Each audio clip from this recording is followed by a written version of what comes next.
All right, so yesterday I was at the neighborhood pool with my kids because it's the last day for us here in the South before school starts. It starts today, Monday.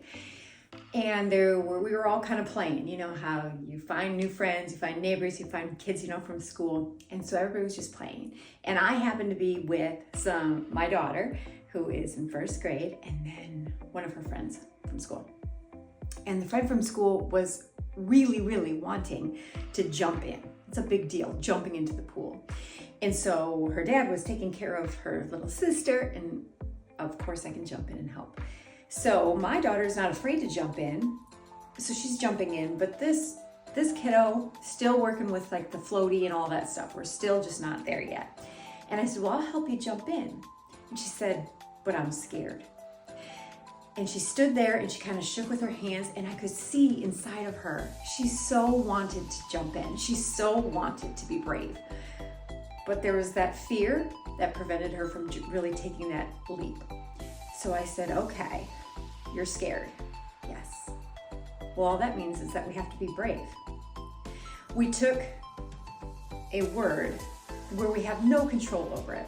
I'm afraid, I'm scared, no control, it's happening to me. And we put a sense of control in it. In counseling, we call that reframing. So now instead of I'm afraid or I'm scared, which you are, now I have to be brave. If I want to do this, I have to be brave. So we decided, okay, I'm gonna stand there with my arms out, and we're gonna count down. 3, 2, 1, brave.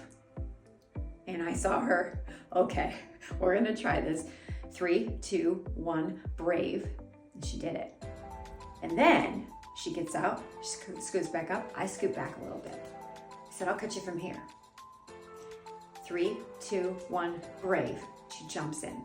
Pretty soon, she wanted to see, okay, Miss Meredith, maybe you don't stand there and catch me. You just stand there in case. So don't hold your arms up. Okay. And she'd do it. Then she'd say, let's see if I can jump in from 4 feet. Let's see if I can jump into the 5-foot part of the pool. And she did it. And pretty soon she was doing it without needing me there at all, because she conquered her fear. Because she said, rather than I'm afraid, it will stop me, she said, I am brave, I will do this. She had the supports necessary. It wasn't risky. She did it, and the look of pure joy on her face as she jumped in. And then my daughter and her started jumping in together, and they just had a great time. It didn't take very long from that point of absolute paralyzation due to fear to jumping in, no problem. In life, we often let fear prevent us from blank.